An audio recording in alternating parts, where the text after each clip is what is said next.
Olá, amados, que Deus te abençoe em nome do Senhor Jesus. Seja bem-vindo aqui a mais um vídeo do canal No Alvo. Antes de irmos pro vídeo, não se esqueça, deixa o joinha, compartilhe, comenta e se inscreve no canal. Isso é muito importante e ajuda a palavra de Deus chegar a mais pessoas. Também compartilhe esse vídeo no grupo aí dos amigos, dos irmãos da igreja, da oração, da família. Faz isso que com certeza você vai ser uma flecha aí nas mãos do Senhor, abençoando mais vidas. Deus abençoe, um forte abraço e bora pro vídeo. Vamos fazer uma reflexão rápida aqui que eu acho que pode nos ajudar bastante a mantermos relacionamentos saudáveis. Bom dia, Thaís. Bom dia, Angélica. Bom dia. Bom dia a todos. Ok, bom dia. Uma reflexão rapidinha de 10, 15 minutinhos, ok? E você vai voltar às suas atividades aí, tá certo? Bom dia. Nosso tema é relacionamentos. Nosso tema hoje, nessa manhã, eu vou falar sobre uma segunda oportunidade, sobre mudanças que pessoas podem sofrer com suas experiências negativas, e eu acho isso muito importante, tá certo? Vamos lá, vambora. Vamos deixar bater 2.500 pessoas e aí a gente começa a nossa live aí. Enquanto isso, bom dia a todos, bom dia, Kátia, bom dia, isso aí, batemos. Pegue seu papel, sua caneta e vamos aí fazer uma reflexão sobre relacionamentos, ok? Então hoje eu quero começar, né? Minha proposta hoje é conversar com vocês sobre o quarto filho de Jacó, seu nome Judá. Ele é filho de Lia, né? Ou de Leia, não sei como é que está a sua tradução. Ele é o quarto filho de Jacó com Lia, né? O filho mais velho é Ruben, depois vem Simeão, depois vem Levi e o quarto é Judá. Tá certo? O tempo se desenrola e dessa família também nasce José. José causa um grande problema para toda a família, porque ele é o filho mais esperado daquela família, que é o filho de Raquel com Jacó. Tá certo? Quando José nasce, ele se torna, na verdade, o centro das atenções de Raquel, que tem agora seu filho legítimo, sua vergonha, né? Ela foi amenizada ou foi extirpada e agora a concentração está toda nesse garoto. Isso causa problemas para muita gente ali ao redor, inclusive Judá. Tá certo? É muito importante nós entendermos que pessoas normalmente não tomam decisões sem base em dores, em emoções, em alegrias. Por isso a Bíblia nos ensina a termos governo de dia, com um sol para governar o tempo bom, e temos governo de noite, uma lua, para governar os tempos ruins. Sejam bons ou ruins, é muito importante que nós tenhamos sempre o máximo possível de governo de nossas emoções, quer nos momentos alegres, para não fazermos besteiras, nos momentos de sucesso. Deixa eu usar um exemplo: o camarada ganha dinheiro, pode melhorar seu carro, pode melhorar sua aparência, usar um bom relógio, frequentar outros lugares, o tempo é bom, ok? E ele então acaba traindo a esposa, tá certo? A mulher conseguiu emagrecer, ela conseguiu ficar mais jovial, ela agora pode usar novas roupas, a situação melhorou para ela e ela acaba traindo o marido. Isso são pessoas que têm momentos bons, mas não têm sol, elas não têm governo de dia. Em contrapartida, você vai encontrar pessoas que perdem o governo à noite, tá certo? Quando, por exemplo, perdeu o emprego, e aí perde o emprego, e aí começa a beber, aí começa a usar drogas. São pessoas que, quando a situação escurece, quando não fica boa, elas acabam perdendo o governo na noite. Ou seja noite ou seja dia, você precisa manter o governo de suas emoções. Tá certo? Mas vamos lá, vamos dar uma olhadinha em Judá. José agora, 17 anos, começa a sonhar, capítulo 37 de Gênesis, e nós vamos aqui olhar rapidamente o momento em que José vai procurar seus irmãos. Gênesis, capítulo 37, verso 26, para você que gosta de anotar. Diz assim o versículo 26 do capítulo 37.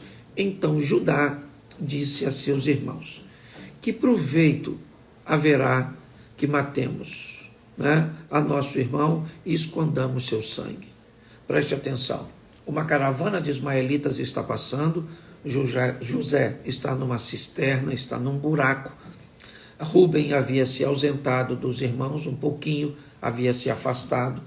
E nesse momento, Judá vai encabeçar a venda de José. É ele que diz que é melhor não matá-lo, mas também é muito melhor não continuar com ele por perto, por todas as dores que José causa, principalmente a Lia, a mãe de Judá. Tá certo? Provavelmente olhar para José e ver que ele é filho de Raquel, a mulher que Jacó tanto amava, devia ferir muito Lia, machucar muito ela. Então, na verdade, o que Judá está fazendo é tentando proteger sua mãe, tentando proteger seus irmãos, tentando proteger uma comunidade que não sabe lidar, certo, com alguém como José, ok? Esse é o grande desafio. Então, ele encabeça a venda. É ele que diz, vamos vender a caravana de ismaelitas. E no versículo 26, começa essa negociação e José é vendido. É importante entender que José acompanha tudo isso. Ele está próximo, ele está sendo avaliado, certo? Como um escravo, como um objeto, tá certo? Bom, esse é o primeiro, Judá. Eu imagino como José não saiu dali ferido com seu irmão, como ele não saiu magoado com seu irmão, achando que seu irmão era um crápula, e que ele era alguém que não cabia na sua vida, que ele era um monstro. Esse é o primeiro Judá, tá certo? Não que ele não seja nessa ocasião. A minha pergunta é, será que ele vai ser um crápula para sempre? Será que ele vai ser um traidor para sempre? Será que ele vai ser um mentiroso para sempre? Será que ele vai ser um inútil para sempre? A minha pergunta é, o que você acha que deve acontecer com pessoas que te ferem uma vez? Você daria a elas uma nova chance? Bom, o tempo passou, tá certo? Então, o tempo passou e agora nós vamos ver um segundo Judá, Gênesis 43, do capítulo 37, lá na frente, nós vamos ver o capítulo 43. Esse diálogo agora, Judá está tendo com seu pai, Israel, Jacó, e ele diz assim, no verso 8, capítulo 43, verso 8. Então disse Judá a Israel, seu pai, envia o jovem comigo e levantarmos-nos e iremos para que vivamos e não morramos, nós, nem tu, nem nossos filhos. Eu serei por fiador dele, da minha mão o requererás. Se eu não o trouxer e não o puser perante a tua face, serei réu de crime para contigo para sempre. Bom, agora Judá precisa voltar ao Egito para conseguir mais comida. E o governador do Egito, que é José, e ele ainda não sabe, disse que não vai vender comida para eles, se eles não levarem seu irmão mais novo, o então Benjamim, o filho de Raquel, o segundo filho de Raquel, que morreu durante o parto. Certo? Raquel morre para dar à luz a Benjamim. Jacó então se prende a este menino, Benjamim, já que Raquel era morta. E José, na cabeça dele, também está morto, ele é altamente apegado a Benjamim. Então, Benjamim não se afasta dele, Benjamim não se expõe a risco, Benjamim é o queridinho, isso, certo? A mesma coisa que fez seus irmãos matarem ou venderem José, agora eles têm que enfrentar novamente, porém ninguém quer matar Benjamim. Eles aprenderam a lição. Judá então diz a seu pai, pai, se nós não levarmos Benjamim conosco para o Egito, O governador do Egito não vai vender a comida para a gente. E sabe o que vai acontecer? Nós vamos morrer de fome, o Senhor vai morrer de fome e os nossos filhos vão morrer de fome. Preste atenção. O Judá do capítulo 37 só pensa nele. Tá certo? É uma coisa bem particular, nas feridas que ele tem causado nele, na mãe dele. Mas agora, a cabeça de Judá, ela é mais extensa. Certo? Agora ele diz, olha pai, deixa eu levar o Benjamim. Tá bom? Eu me torno responsável por ele. Tá certo? O que está em risco, pai, é a vida de nossos filhos, a nossa vida, a vida do Senhor. Preste atenção à visão ampla, coletiva, da maturidade que Judá está conseguindo ao longo do tempo. Tá certo? Ele começa como alguém egoísta, é verdade, mas agora é alguém que já consegue expandir. Esse é o segundo Judá, do capítulo 43. O terceiro Judá é o do capítulo 44. Agora nós vamos ver o terceiro Judá. Bom, José, ele queria ficar com Benjamim, ele era seu irmão legítimo, ele montou uma estratégia, tá certo? Então ele esconde uma peça valiosa da bagagem de Benjamim. Ele manda esconder para ele ficar com Benjamim, certo? Para ele reter Benjamim no Egito. Porém, lembra, no capítulo 43, Judá se tornou fiador. Ele disse ao seu pai que ele ia levar Benjamim de volta. E quando José quer ficar com Benjamim, capítulo 44, verso 33 e 34, diz assim: agora, pois, fique teu servo em lugar deste moço, por escravo de meu senhor, e que suba o moço com meus irmãos. Porque como eu subirei ao meu pai se o moço não for comigo? Certo? Para que eu não veja o mal ou o sofrimento de meu pai. Preste atenção, porque aqui nós temos um terceiro Judá. Ele chama José no canto, né, que na verdade é o governador do Egito e não José, e ele diz a José: olha, deixa eu explicar ao Senhor a situação com muito respeito, tá certo? Não me tenha por afronta o que eu vou dizer ao senhor governador. Meu pai tinha um filho, o nosso irmão José, e infelizmente ele não está mais entre nós. Nosso pai quase morreu com isso. Mas depois, a Raquel, a mulher dele, engravidou e teve Benjamim. E o que o papai faz com Benjamim é extraordinário. Ele cuida de Benjamim, Benjamim não sai de perto dele. O senhor não está entendendo, governador. Tá? Benjamim é o queridinho do papai. Tá certo? E nós aprendemos a lidar com isso. Então, tem muita coisa em jogo. E, por favor, deixa meu irmão voltar. Tá certo? E eu quero assumir a responsabilidade. Me deixa no lugar dele, tá bom? Porque eu não vou ter condições de olhar para a cara do meu pai novamente e ver todo o sofrimento dele. José, quando está olhando tudo isso, capítulo 45, verso 1, diz assim: então José não podia se conter diante da face, certo, de todos que estavam dele. Então ele clamou e disse: sai daqui todo homem, certo? Ninguém ficou com ele, só José e seus irmãos. Eu queria fazer uma reflexão com vocês nessa manhã. A dor da traição dói muito. A dor dos abandonos, a dor do que as pessoas fazem conosco, dói muito.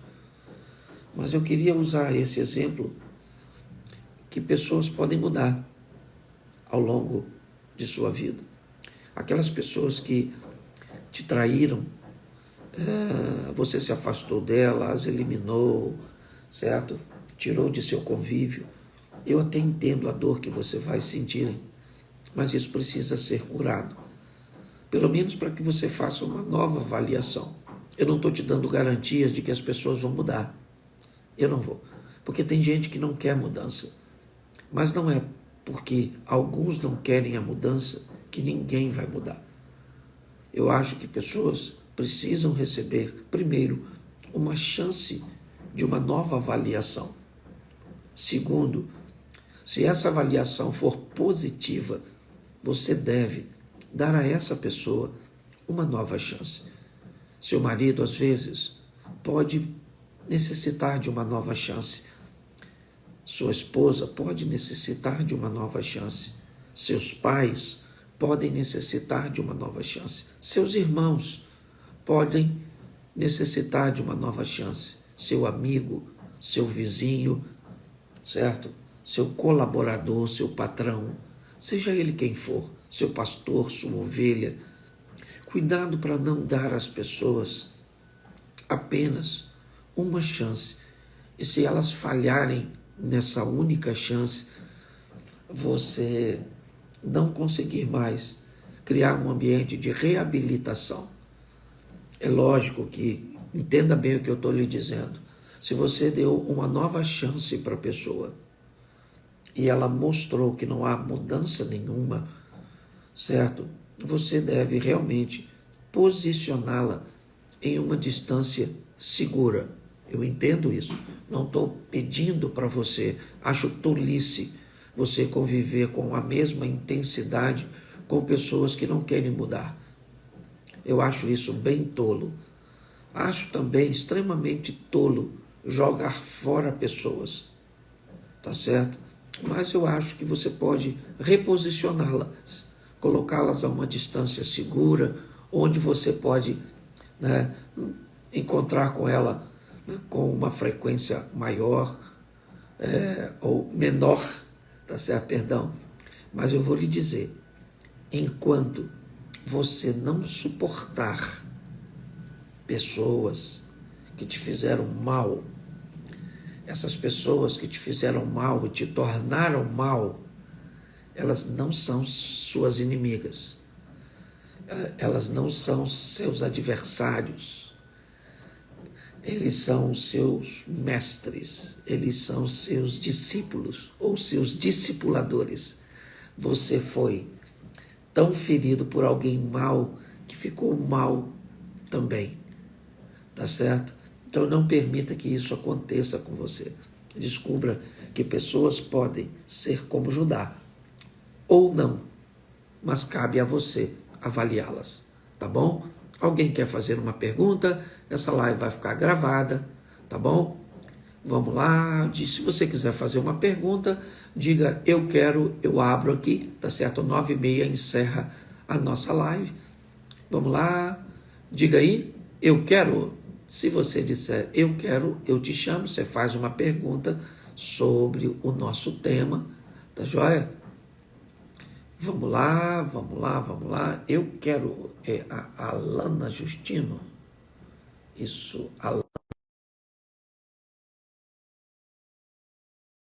Tem muita gente aí querendo entrar, tá joia?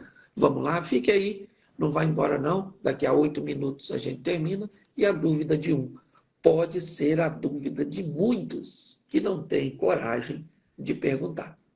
Bom, chamei a Lana, ela não está entrando conosco. Vamos lá, vou chamar a Regiane Carvalho. Regiane, chamei você. Se entrar duas, a gente acaba aí aguardando. Vamos lá, vamos lá, vamos lá. Já chamei duas pessoas. Quem é que está entrando? Bom dia. Bom dia! Diga seu nome, de onde você está falando. Meu nome se chama Regiane e eu estou falando de Amsterdã, na Holanda. Amsterdã, na Holanda. Um abraço. Faça a sua pergunta. Quando essa pessoa que você ama, como os irmãos de José, é seu irmão e você não consegue conviver com ele, o que você deve fazer para estar em comunhão com Deus também? Bom, preste atenção. Independente da posição, certo, parental que essa pessoa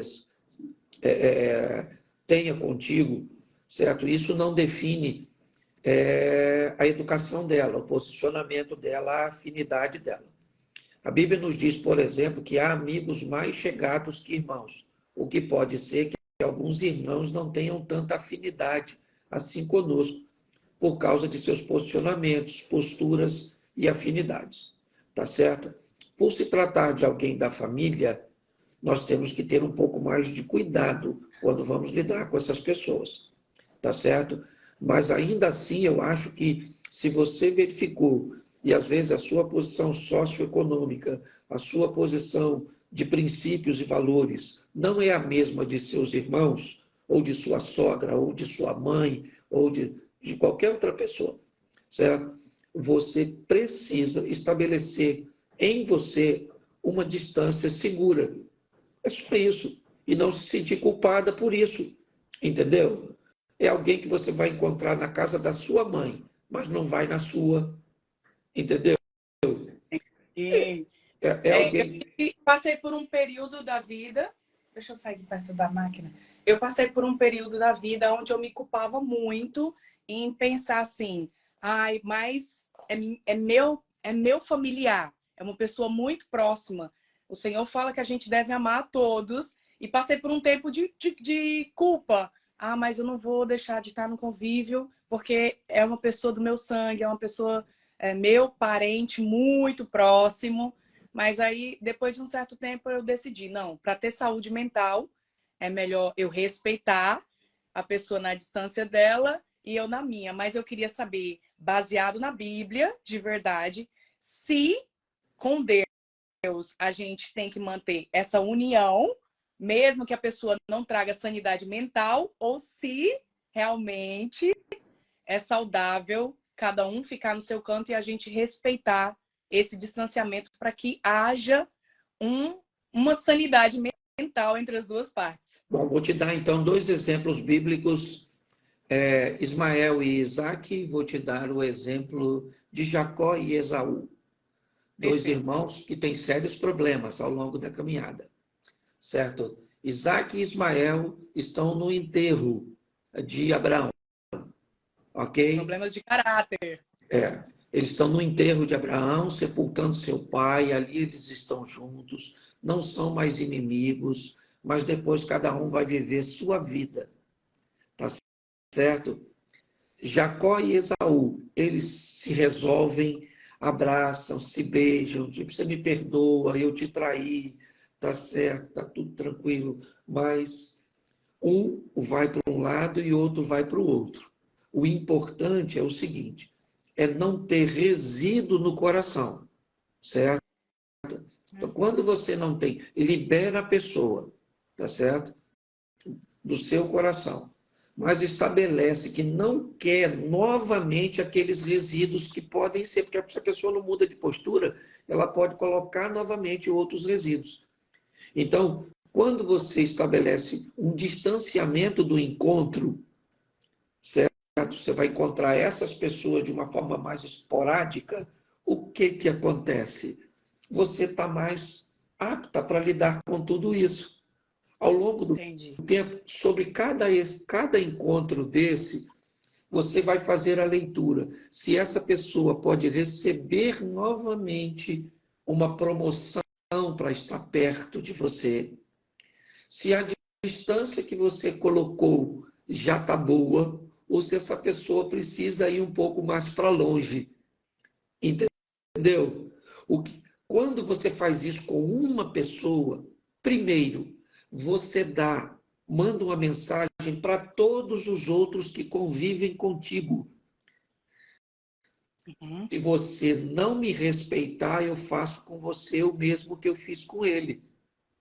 Perfeito. A mesma dica do psiquiatra. Entendeu? É assim que funciona. Porque as pessoas vão te respeitar na medida que você se respeita. Tem um texto bíblico que ele diz assim: havia um discípulo que Jesus mais amava. Você já ouviu falar disso? Tá. Esse discípulo é intitulado por João. João era o discípulo que Jesus mais amava. Só que quem escreveu isso foi João. Ele mesmo titulou. Ou seja, como é que nós vemos João? Como João se via. Como é que as pessoas vão te respeitar? Como você se respeita. Como você mesmo se vê no autoimagem. Exatamente. Entendeu? Então, Uhum.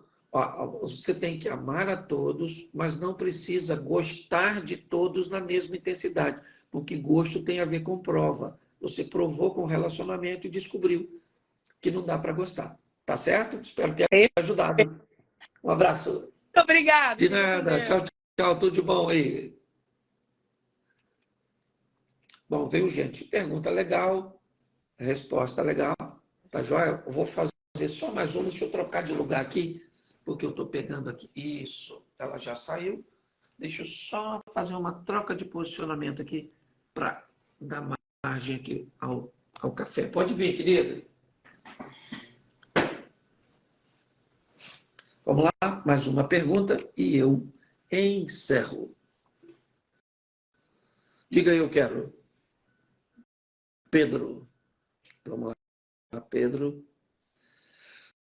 Vou ver se o Pedro entra conosco e eu termino aqui, porque já estourou os meus 30 minutos. Bom dia. Estou sem áudio. Tá me ouvindo? Agora sim, agora sim. Bom dia, Diga seu pastor. nome, de onde você está falando. Pedro, Brasília. Brasília. Faça a sua pergunta, Pedro. Minha pergunta é bem pertinente, assim. Acho que engloba todos que estão aqui assistindo também, uma questão muito importante da vida cristã, que é como ter um relacionamento com Deus, uma comunhão significativa. Então, você quer saber como se relacionar com Deus? Isso. Bom, vamos lá. Significativo. Relacionamentos são estabelecidos normalmente por afinidade Certo. ou por paixão, tá certo? Ou você tem desejos que são desejos, vamos dizer, sexuais, que te aproximam, tá? Esse desejo de paixão. Ou você tem desejos de afinidade. São pessoas que você vai ter afinidades com ela. É assim que funciona, ok? Porém, com Deus é um pouquinho mais complexo, porque Sim. Deus você não vai precisar de tantas afinidades assim quando o assunto são seus princípios, ou os princípios de Deus. Eu quero viver com Deus, então eu preciso me encaixar nos princípios dele. E aí, para andar com Deus, nós vamos ter algum problema. Por quê? Porque se escolhemos pessoas por afinidades, a Bíblia diz: os meus caminhos não são os seus caminhos. Os meus pensamentos não são os vossos pensamentos. Eu não vejo como você vê. Se Deus pensa diferente de nós, anda por caminhos diferentes de nós, certo? E vê as coisas diferentes de nós, alguém vai ter que mudar. Entendi. E esse alguém somos nós. Sim. Tá certo? Então, o primeiro princípio desse relacionamento é: ninguém consegue relacionamento íntimo com Deus de forma repentina. Como disse o apóstolo Paulo, eu vou matando minha carne, eu vou crescendo. Por isso que o profeta diz: conhecei e prossegui em conhecer ao Senhor. Eu tenho 32 anos de casado. E mesmo depois de 32 anos convivendo com a mesma mulher todos os dias, eu de vez em quando ainda descubro algumas coisas novas a respeito dela, porque eu prossigo conhecendo. Então, a melhor maneira de se relacionar com Deus, primeiro, é entendendo que você não sai de pecador para um nível de santidade evoluído em uma semana, duas, um mês ou dois. Você vai precisar ir gradativamente, certo? Colocando o poder de Deus através de oração, leitura bíblica, mudanças de relacionamento com pessoas, tá certo? Meditações, tudo isso vai entrando em você e você vai abrindo mão dos palavrões, abrindo mão de determinadas coisas que te afastavam de Deus. Por quê? Porque Deus nos mostra a luz, o mal nos mostra as trevas. Quando eu melhoro minha relação com Deus, é quando eu permito que a luz que Deus me oferece, elas vão jogando as trevas para longe. É como se a cada dia eu colocasse um postezinho dentro da minha vida, numa distância um pouquinho maior daquele que eu coloquei anteriormente. Eu coloquei um poste aqui e ele me oferece luz até 10 metros de distância dele, mas depois dos 10 continua trevas. Então você, Pedro, para mudar, você não consegue mudar tudo de uma vez.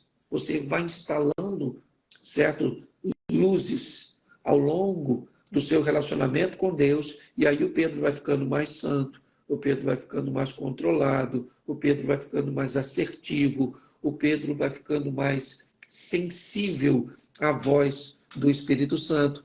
É mais ou menos isso, Pedro. Espero ter ajudado. Amém, pastor.